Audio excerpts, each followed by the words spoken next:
आज मैं आपको रामायण की एक अनोखी कथा सुनाने आया हूँ।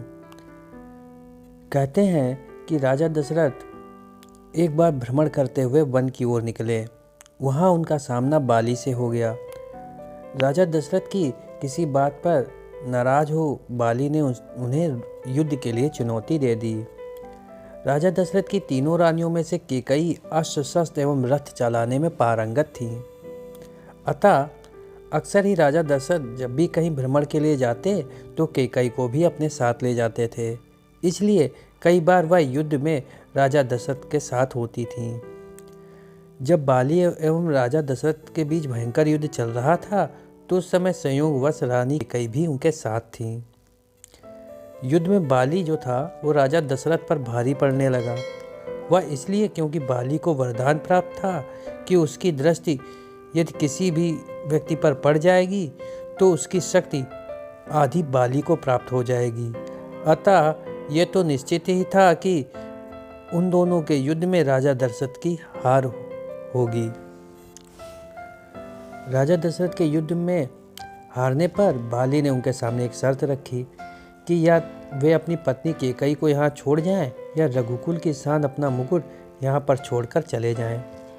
तब राजा दशरथ ने अपना मुकुट वहीं छोड़ रानी कैकई के साथ अयोध्या वापस लौट आए। रानी कैकई को यह बात बहुत दुखी करती थी। आखिर एक स्त्री अपने पति का अपमान अपने सामने कैसे सह सकती है। यह बात उन्हें हर पल कांटे की तरह चुभने लगी थी कि उनके कारण राजा दशरथ को अपना मुकुट छोड़ना पड़ा। वह राजा दशरथ की मुकुट की वापसी की चिंता में रहती थीं। जब श्री राम जी भगवान का राज तिलक का समय आया तब राजा दशरथ एवं कैकई दोनों की मुकुट को लेकर चर्चा हुई। यह बात तो केवल दोनों ही जानते थे। तब कैकई ने रघुकुल की आन को वापस लाने के लिए श्री राम के वनवास का कलंक अपने ऊपर ले लिया और श्री राम को वन भिजवा दिया।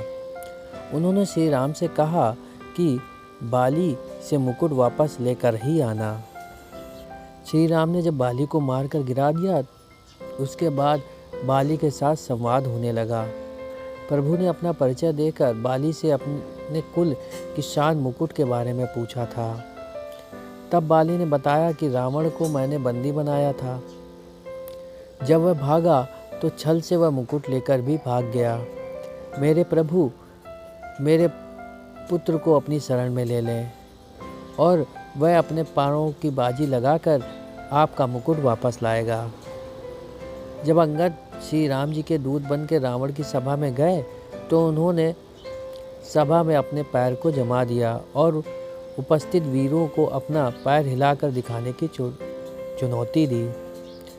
रावण के महल के सभी योद्धा अपनी पूरी ताकत से अंगद के पैर को हिलाने लगे परंतु कोई भी योद्धा सफल नहीं हो पाया।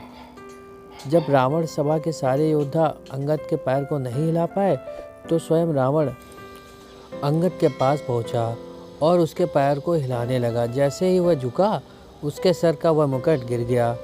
अंगद वह मुकुट लेकर श्री राम के पास चले गए। यह महिमा थी रघुकुल के राज मुकुट की। मुकुट राजा दशरथ के पास से गया तो उन्हें पीड़ा झेलनी पड़ी। बाली के पास से वह मुकुट रावण ले गया तो बाली को अपने प्राणों से हाथ धोना पड़ा।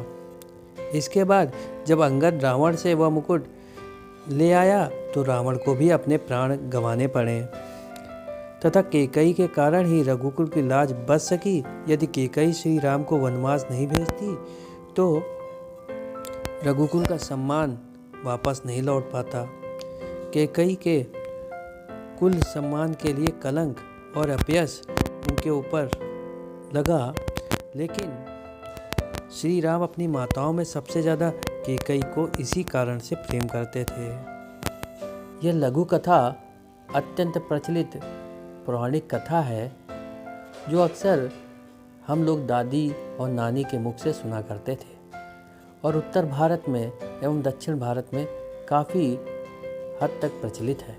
धन्यवाद दोस्तों, बने रहें डिवाइन स्टोरी के साथ, देखते रहें और सुनते रहें पौराणिक कथाएं तथा चैनल को सब्सक्राइब करना मत भूलिएगा।